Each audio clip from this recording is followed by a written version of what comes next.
जय हिंद। आज हम वर्तमान में जो हमारे भारतीय गुप्तचर संस्थाएं हैं या विश्व की जो गुप्तचर संस्थाएं, कुछ प्रमुख देशों की, आज उनके बारे में बात करते हैं हम। और मैं Verma coaching class Bhopal YouTube channel से आपका स्वागत करता हूं। आज हम देखेंगे गुप्तचर संस्थाओं के बारे में बातें। तो यहाँ पर हमने कुछ शॉर्टकट नाम लिख रखे हैं गुप्तचर संस्थाओं के, और उनके कुछ फुल फॉर्म यहाँ पे हमने लिख रखे हैं, और उनकी स्थापनाएं कब हुई हैं, और उनके जो किस देश से बिलोंग करती हैं वो गुप्तचर संस्थाएं, उनके देशों के नाम। और यहाँ पे हमने कुछ हमारी भारतीय संस्थाएं हैं, हमारी गुप्तचर संस्थाएं, उनके प्रमुखों के नाम ये हमने लिख रखे हैं। तो पहले हम यहाँ से शुरू करते हैं। यहाँ पर हमने शॉर्टकट नाम जो लिख रखे हैं, तो पहला नाम है हमारा आईबी। तो पहली जो विश्व की गुप्तचर संस्थाएं हम देख रहे हैं, और यहाँ पे स्थापना वर्ष लिखा है, देश के नाम लिखे हैं, भारतीय गुप्तचर संस्थाओं के प्रमुख लिखे। तो आईबी की हम बात कर रहे हैं। पहली गुप्तचर संस्था हमारी भारत की सबसे पुरानी गुप्तचर संस्था, इसका नाम है आईबी, इंटेलिजेंस ब्यूरो। इसका फुल फॉर्म होता है हमारा इंटेलिजेंस ब्यूरो। और स्थापना भी मैं आपको बातें बताता हूं, पहले नाम क्लियर कर लें। तो आईबी हमारा इंटेलिजेंस ब्यूरो है, पहली गुप्तचर संस्था। दूसरी है सीबीआई। सीबीआई मतलब central bureau of investigation. Central bureau of investigation, ये सीबीआई का फुल फॉर्म है। तीसरी गुप्तचर संस्था रॉ, RAW मिलाकर बोलते हैं रॉ। तो रॉ का फुल फॉर्म होता है research and analysis wing. Research and analysis wing, ये भी हमारे भारतीय गुप्तचर संस्था है। चौथी गुप्तचर संस्था NIA, तब नेशनल इन्वेस्टिगेशन एजेंसी। तो नेशनल इन्वेस्टिगेशन एजेंसी, ये चार गुप्तचर संस्थाओं के बारे में मैंने बताया है। भारत की चार गुप्तचर संस्थाएं हैं। पहले हम इसके बारे में बात करेंगे। तो मैंने कहा IB intelligence bureau, CBI central bureau of investigation, raw research and analysis wing, और NIA नेशनल इन्वेस्टिगेशन एजेंसी। ये चार गुप्तचर संस्थाएं, ये भारतीय गुप्तचर संस्थाएं हैं। फिर आपको CIA लिखा है हमारा, सेंट्रल इंटेलिजेंस एजेंसी। CIA का फुल फॉर्म होता है सेंट्रल इंटेलिजेंस एजेंसी। उसके नीचे लिखा FBI, federal bureau of investigation. FBI का फुल फॉर्म होता है फेडरल ब्यूरो ऑफ इन्वेस्टिगेशन। ये हमारी तो दो गुप्तचर संस्थाएं बताई मैंने, CIA और FBI। ये दोनों ही हमारी अमेरिका की से बिलोंग करती हैं। तो CIA और FBI कहाँ की हैं? अमेरिका की हैं। तो इसके बाद आता है हमारा ISI। ISI जो है inter services intelligence. Inter services intelligence ISI का फुल फॉर्म है। और ISI कहाँ की गुप्तचर संस्था है? तो पाकिस्तान की है ISI, पाकिस्तान। फिर आता है हमारा MI, मतलब मिलिट्री इंटेलिजेंस 5 और 6। मिलिट्री MI का मतलब इंटेलिजेंस 5, 6। ये गुप्तचर संस्था इंग्लैंड की गुप्तचर संस्था का नाम है MI। SLD central external ranger department.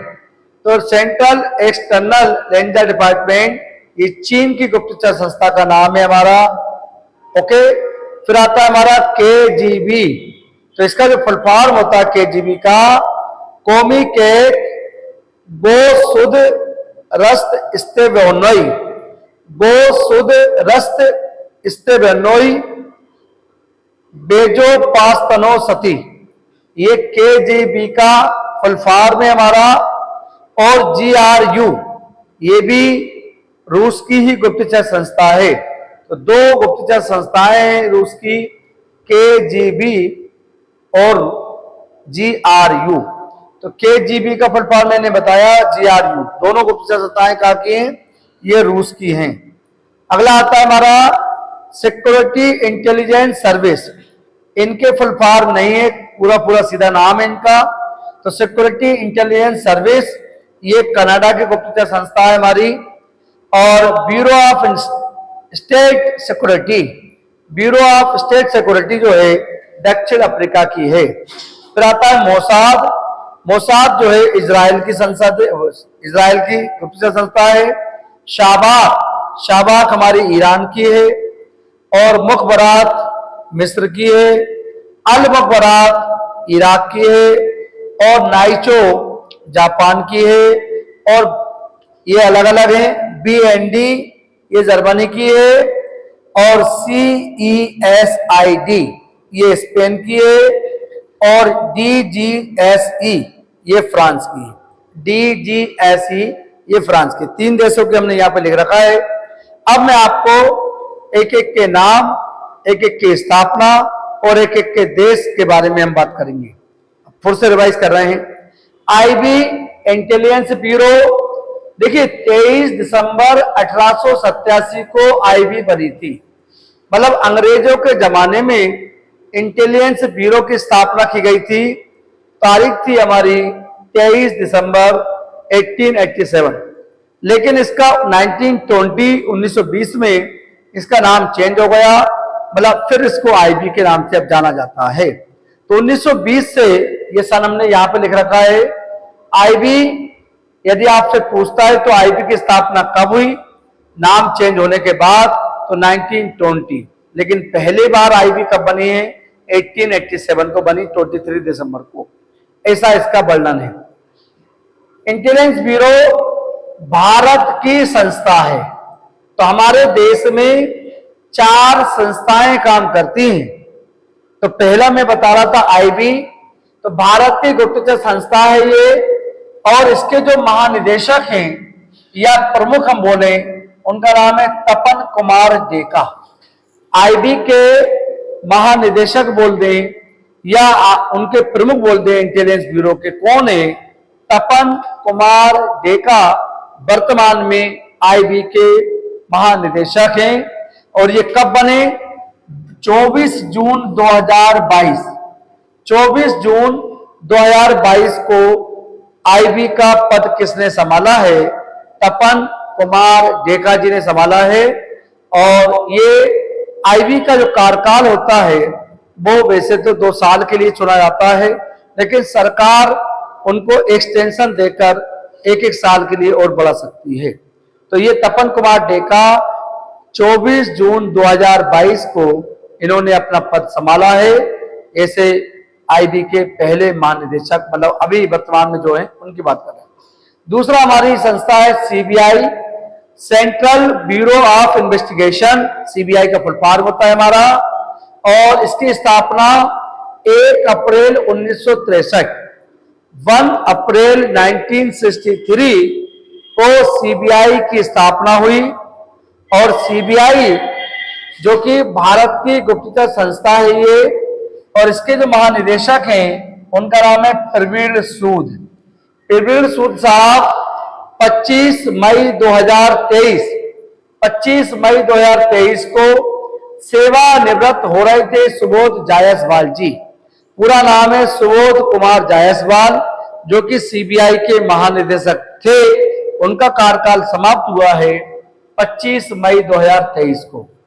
इसी दिन से हम बोले कि अगले ही दिन से CBI महानिदेशक कौन बन गए, तो उनका नाम है प्रवीण सूद साहब। उनके बारे में हमने यहाँ पे लिख रखा है, आपको जानकारी में दे ही देता हूं। 13 मई 2023 को, मतलब CBI के महानिदेशक को कौन चुनता है या CBI के महानिदेशक का सिलेक्शन कौन करता है, तो उसमें 3 लोगों का, बड़े बड़े जो महान पद पर बैठे हुए हैं, वो तीनों व्यक्ति मिलकर CBI के महानिदेशक को चुनते हैं। उनमें कौन कौन का नाम आता है सुनिए। तो 13 मई 2023 को जो वर्तमान में हमारे प्रधानमंत्री जी हैं श्री नरेंद्र मोदी जी, तो नरेंद्र मोदी जी और दूसरे सुप्रीम कोर्ट के वर्तमान चीफ जस्टिस या सुप्रीम कोर्ट के मुख्य न्यायाधीश जिन्हें कहा जाता है, उनका नाम है DY चंद्रचूड़ साहब। DY चंद्रचूड़ साहब ये वर्तमान में सुप्रीम कोर्ट के मुख्य चीफ जस्टिस साहब हैं। इनके पिता भी चीफ जस्टिस रह चुके हैं। उनका नाम है वाई.वी. चंद्रचूड़ जी। वाई.वी. चंद्रचूड़ साहब 1978 से 1985 तक 7 इयर्स वो जो इनके पिता है वो मुख्य चीफ जस्टिस रह चुके हैं। लेकिन उनके वर्तमान के जो सुपुत्र हैं, जिनकी बात कर रहे हैं डी.वाई. चंद्रचूड़ साहब, भारत के सुप्रीम कोर्ट या उच्चतम न्यायालय या हम बोल सकते हैं सर्वोच्च न्यायालय, मतलब उसी को अन्य नाम से जानते हैं हम लोग, सुप्रीम कोर्ट बोल दूं या सर्वोच्च न्यायालय बोल दें या उच्चतम न्यायालय बोल दें, ये तीनों नाम एक ही संस्था के हैं। संवैधानिक संस्था है हमारी सुप्रीम कोर्ट। आर्टिकल 124 में इसका वर्णन हमको मिलता है। कहा गया 124 आर्टिकल कहता है भारत में एक सुप्रीम कोर्ट या सर्वोच्च न्यायालय या उच्चतम न्यायालय होगा। उसके मुख्य न्यायाधीश है डी.वाई. चंद्रचूड़ साहब। तीसरे व्यक्ति जो हैं लोकसभा में विपक्ष के नेता। तो लोकसभा में विपक्ष के नेता, विपक्ष में जो जिसकी सीटें सर्वाधिक होंगी जिस पार्टी की, उसी पार्टी का विपक्ष का नेता बनता है।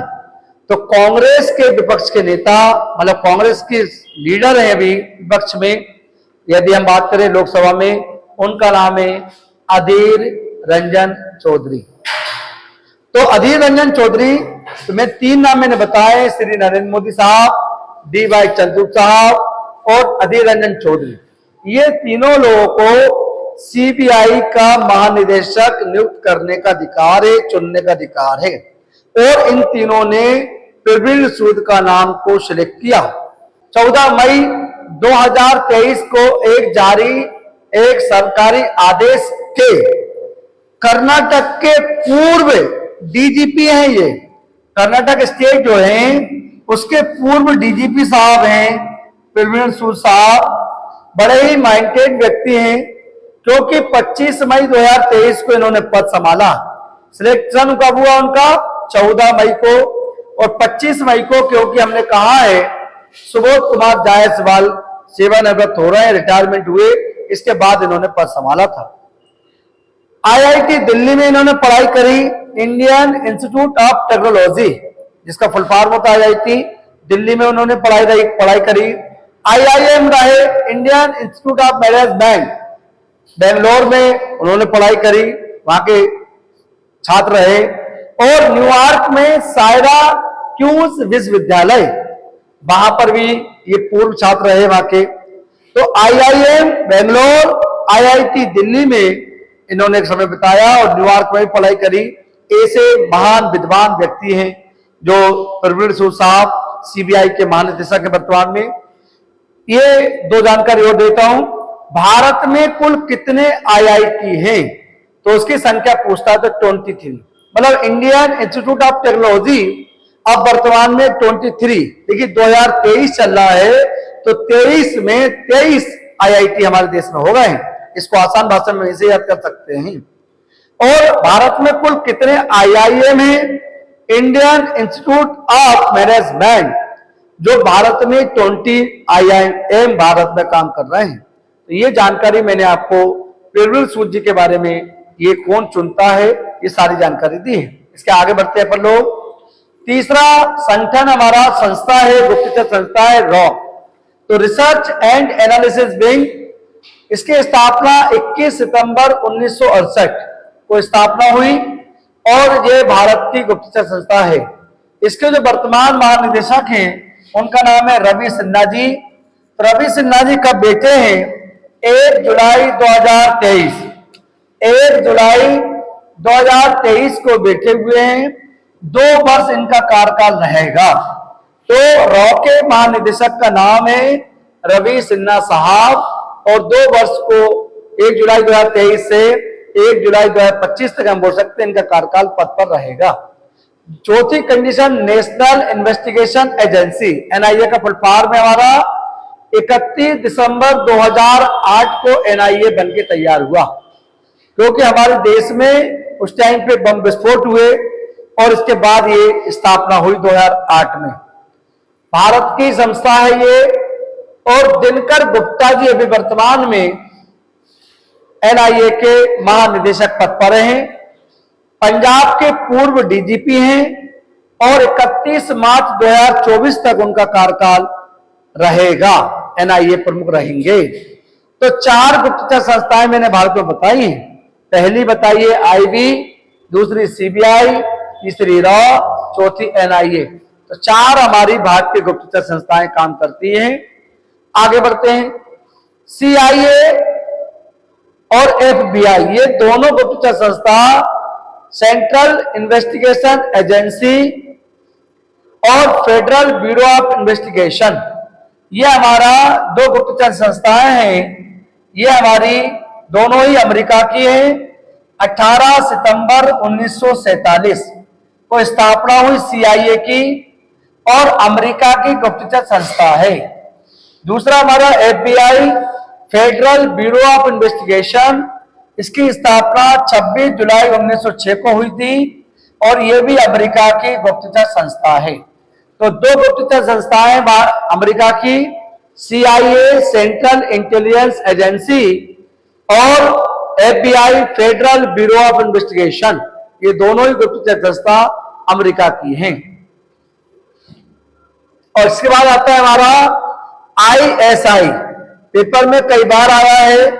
आईएसआई पाकिस्तान की गुप्तचर संस्था है। इसका फुल फॉर्म होता है inter services intelligence, inter services intelligence. ये पाकिस्तान की गुप्तचर संस्था है और 1 जनवरी 1948 को इसकी स्थापना हुई। 1 जनवरी 1948 में पाकिस्तान में गुप्तचर संस्था आईएसआई बनी थी और पाकिस्तान की है। आगे बढ़े। एमआई का फुल फॉर्म है मिलिट्री इंटेलिजेंस 5-6, आगे जोड़ लीजिए। 1909 में बनी थी और इंग्लैंड की गुप्तचर संस्था का नाम है ये। फिर आता है हमारा SALD, मतलब सोल्ड। तो ये गुप्तचर संस्था है हमारी सेंट्रल एक्सटर्नल रेंजर डिपार्टमेंट। तो ये हमारी सेंट्रल एक्सटर्नल रेंजर डिपार्टमेंट, ये चीन की गुप्तचर संस्था है। आगे बढ़ते हैं। केजीबी, तो केजीबी और जीआरयू दोनों ही कहां की हैं? तो रूस की हैं। केजीबी और जीआरयू दोनों ही रूस की हैं। फिर आता है सिक्योरिटी इंटेलिजेंस सर्विस, ये है अपनी कनाडा की। कनाडा की गुप्तचर संस्था का नाम क्या है? सिक्योरिटी इंटेलिजेंस सर्विस, कनाडा की है। ब्यूरो ऑफ स्टेट सिक्योरिटी, तो ब्यूरो ऑफ स्टेट सिक्योरिटी ये है दक्षिण अफ्रीका की गुप्तचर संस्था। तो दक्षिण अफ्रीका की एक सिक्योरिटी याद रखना, ब्यूरो ऑफ स्टेट सिक्योरिटी कहां की? दक्षिण अफ्रीका की है। मोसाद, बड़ा इंपॉर्टेंट क्वेश्चन। मोसाद मार्च 1951 में स्थापना हुई और इजराइल की गुप्तचर संस्था है। अभी हम देख रहे हैं दुनिया में जो वर्तमान में 2 देश लड़ रहे हैं, मोसाद इजराइल की गुप्तचर संस्था है।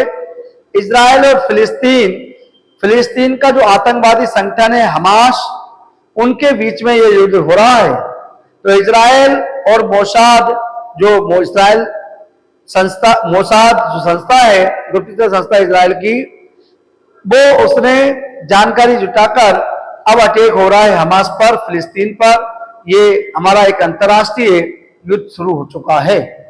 तो मोसाद कहाँ की संस्था है? इजराइल की है। और कब स्थापना हुई? तो मार्च 1951 को। अगला है शाबाक। शाबाक गुप्तचर संस्था ईरान की है। इसके बाद आता है हमारा मुखबरात। मुखबरात जो है मिस्र की गुप्तचर संस्था है। अल मुखबरात की बात करें तो इराक की है। और इराक की राजधानी क्या है? इराक की राजधानी बगदाद है और टिग्रिस नदी के तट पर है। आगे अल मुखबरात, ये अल मुखबरात इराक की बताया मैंने आपको। नाइचो, नाइचो जापान की है और जापान की राजधानी टोक्यो और अराकावा नदी के तट पर बसा है। टोक्यो जापान की राजधानी है। इसके बाद जहां पे कुछ और लिखी मैंने, BND, BND जर्मनी की गुप्तचर संस्था है ये। और ये CESID ये स्पेन की है। और DGSE ये है फ्रांस की। तो ये DGSE गुप्तचर संस्था कहाँ की है? फ्रांस की है। तो 3 गुप्तचर संस्थाएं मैंने यहाँ पे नीचे लिखा है, मेरे पास स्पेस नहीं था इसलिए मैंने यहाँ पे एक्सिया लिख दिया है। एक बार क्वेश्चन ये आया था हमारा कि किसको केरल हाई कोर्ट जो है हमारा उसने कहा था कि CBI सोने के पिंजरे में कैद के समान एक चिड़िया है, ऐसा कहा गया था। तो CBI को लेकर कहा गया था क्योंकि ये चारों जो गुप्तचर संस्थाएं हमारे भारत में काम करती है, IB, CBI, NIA और रॉ, ये असंवैधानिक संस्थाएं हैं। इनको संविधान में कोई वर्णन नहीं है, ये असंवैधानिक रूप से बनाई गई है। भारत की सुरक्षा की दृष्टि से इनको स्टेब्लिश किया गया है, स्थापना की गई है। तो चारों गुप्तचर संस्थाएं हमारे देश में काम करती हैं। ये असंवैधानिक संस्थाएं, बार बार कह रहा हूं मैं, क्वेश्चन आता है हमारा क्या संवैधानिक संस्थाएं हैं क्या संवैधानिक है? तो आपको लगाना है असंवैधानिक संस्थाएं हैं चारों के चारों। ये ऐसा मैंने आपको चारों गुप्तचर संस्थाएं स्पष्ट बताया। IB इंटेलिजेंस ब्यूरो 1920 में स्थापना हुई, लेकिन इसके पहले इसका नाम था 1887 में। और भारतीय तपन कुमार डेका इसके प्रमुख हैं।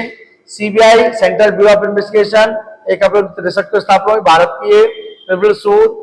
और तीसरे law research and analysis wing 21 सितंबर 1968 को स्थापना हुई, भारत की है और रवि सिन्हा इसके प्रमुख हैं। NIA नेशनल इन्वेस्टिगेशन एजेंसी 31 दिसंबर 2008 को बनी, भारत की है। ये चारों भारत की संस्थाएं हैं। इसके दिनकर गुप्ता साहब, पंजाब के पूर्व DGP, ये मैंने आपको 4 जो हमारे भारत की है और बाकी अन्य देशों की जो गुप्तचर संस्थाएं हैं उसके बारे में मैंने बताया है। यदि आपको ये वीडियो पसंद आया हो, लाइक करिए, शेयर करिए और Verma coaching class Bhopal YouTube channel को आप सब्सक्राइब कर लीजिए। सब्सक्राइब के बाद बेल आइकन जरूर दबाएं, जिससे आपको हम पर डे सुबह मॉर्निंग में 7 बजे एक वीडियो अपलोड करते हैं। और जिससे आप यदि सब्सक्राइब चैनल करते हैं और बेल आइकन दबाते हैं तो आपको रोज सुबह 7 बजे जैसे ही वीडियो अपलोड होगा तो उसका नोटिफिकेशन आपको आएगा, जिससे आप इस वीडियो को देख सकते हैं। लगभग हम 150 से ऊपर वीडियो हम बना चुके हैं और सभी सब्जेक्ट से वीडियो हम बनाते हैं। यदि आपको वीडियो पसंद आया हो, लाइक जरूर करा करें, आप शेयर जरूर करा करें, और नहीं आते हैं, कोई कमियां दिखती है तो मुझे कमेंट्स करके जरूर बताएं। मिलते हैं अगले क्लास में। जय हिंद।